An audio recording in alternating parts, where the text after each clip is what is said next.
Mga kabunyog, mga kababayan, magandang araw po sa inyong lahat. Welcome po sa isa namang episode ng ating talakayan dito po sa Attorney Ricky Tumutorgo, nagtataguyod ng katotohanan, nakikipaglaban para sa bayan.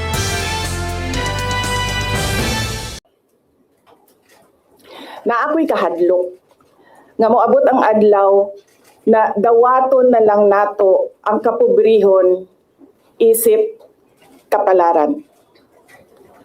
Nga maanad na ta sa sayop, nga mawad-an na lang ta og paglaom. Og labaw sa tanan, na ako'y kahadlok,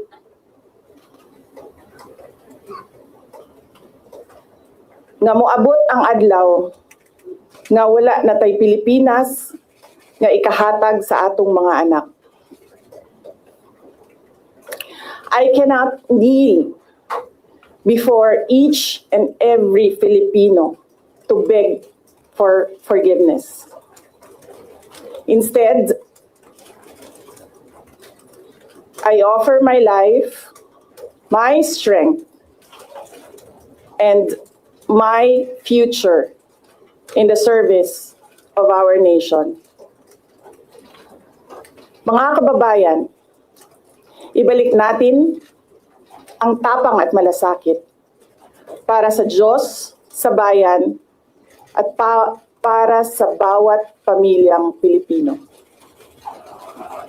Ako si Sara Duterte, tatakbo bilang Pangulo ng Pilipinas. itong tungkol dito sa kay Sara Duterte.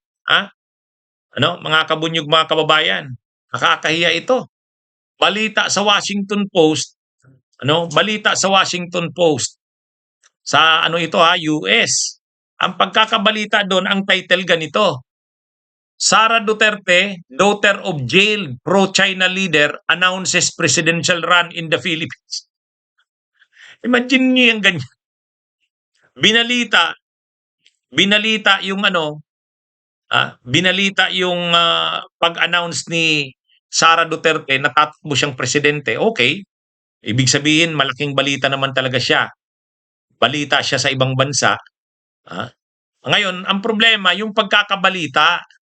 Ang pagkakabalita sa Washington Post, ang title, Sara Duterte, daughter of jailed pro-China leader, announces presidential run in the Philippines. Di ba nga nakakahiya nun?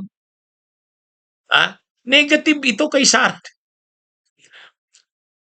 Talagang alam sa buong mundo, sa Amerika at sa ibang bahagi ng mundo, alam na si Duterte ay pro-China na leader ng Pilipinas. Pro-China, nakakulong. O kaya, ang description kay Duterte, jailed pro-China leader. Si Sara Duterte naman, daughter of jailed pro-China leader. Nakakahiya, no? Talagang ang linaw ng sa kanila. Ang linaw ng marka sa kanila. Pro-China. Jailed, nakakulong. Hindi na sinabi siyempreng ICC, hahaba kaya. Pero ibig sabihin, kahit Washington Post, anong tawag dyan? Respetado yan na dyaryo. Washington Post sa Amerika, sa United States. Tapos ngayon, ang pagkakatawag kay Sara Duterte, daughter of jailed pro-China leader.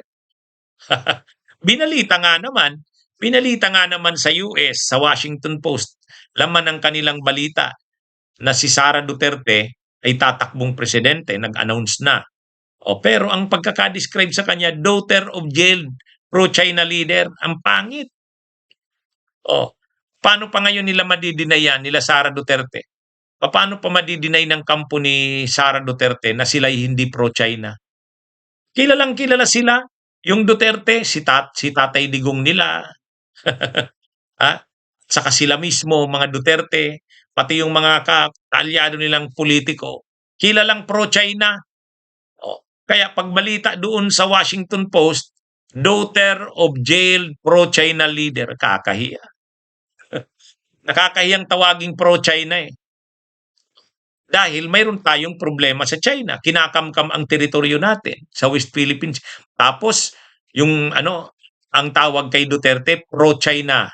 jailed pro-China leader. Oh. Tapos ang tawag kay Sara, daughter of jailed pro-China leader. Nakakahiya. Sana makita ito ng ating mga kababayan, yung kahihiyan na yan. Oh. Kaya yung mga pro Duterte, hindi na sila nahihiya na ganyan. Kilalang kilala sa buong mundo na pag sinabi mong Duterte ay pro-China, di ba nakakahiya?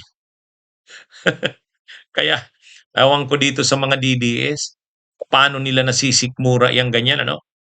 Na ano nila, na maano nila, kilala sa buong mundo ang Duterte na pro-China.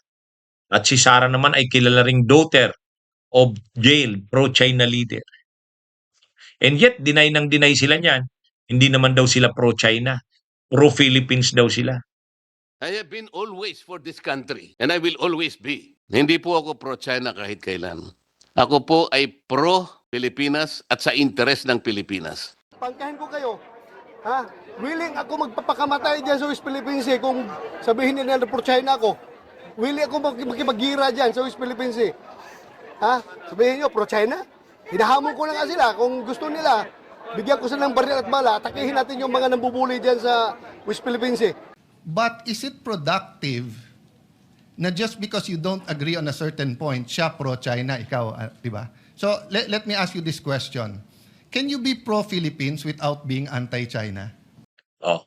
Pero sa ibang bansa, kilala sila na pro-China kaya hindi na sila makakatanggi diyan. Ha? Hindi na sila makakatanggi niyan. Ano, mga kabunyog, mga kababayan. Kakahiya ito.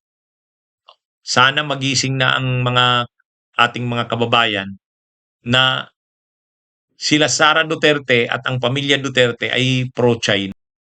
Alam yan sa buong mundo, yan nga balita.